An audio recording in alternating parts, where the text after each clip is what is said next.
Well, yeah, there was a whole different situation with her and I got into a altercation physically, which led me getting arrested and put in jail for a day.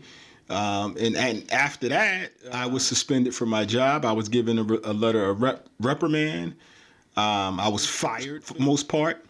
I went through a 9-month civil trial in New York City, going back and forth from Oklahoma to attend to that trial.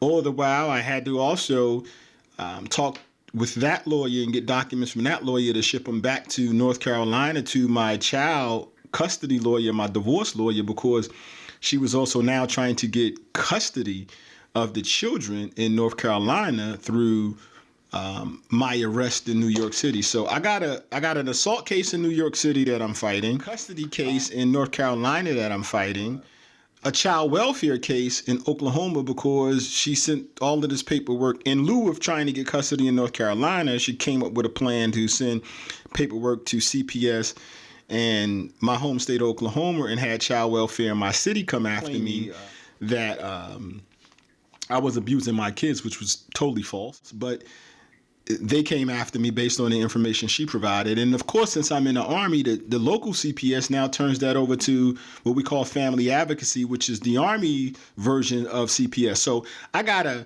family advocacy CPS case with the Army. I got a CPS case with the local community. I got a child custody case in North Carolina. And I also got an assault case going in New York.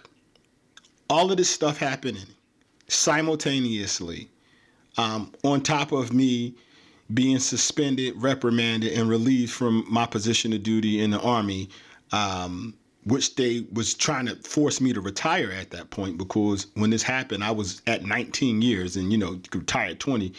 So I got all this going on, and the back end is, you know, still feeding the children. You know, this is his fault. And mind you, my kids are here with me and they know why I'm flying back to New York, you know, basically every month for about 9 months. It was crazy. I think it was an attempt to burn me out.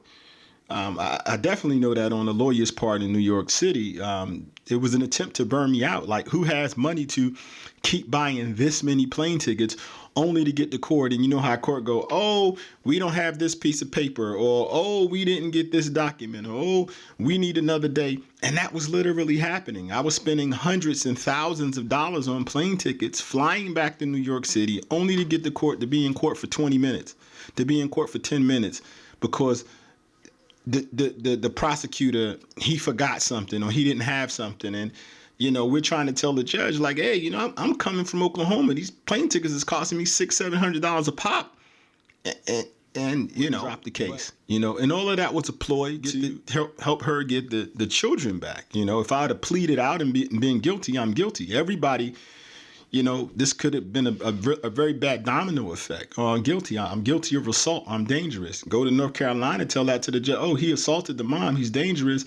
He might do something to the kids. Revert my custody. Now she get custody. Now she send that paperwork that I'm guilty and she got custody back. Send that back to CPS, and into the Army. They reprimand me for assault, and next thing you know, forced me to retire. So it was a very, very, very meticulous situation that was going on, and I had a lot of stress on my shoulders during that time. And all the while, the children sat very, very patient, very fucking patient, like alligators in a goddamn lake, just waiting, you know, for a slipper. And it was a very meticulous time for me. I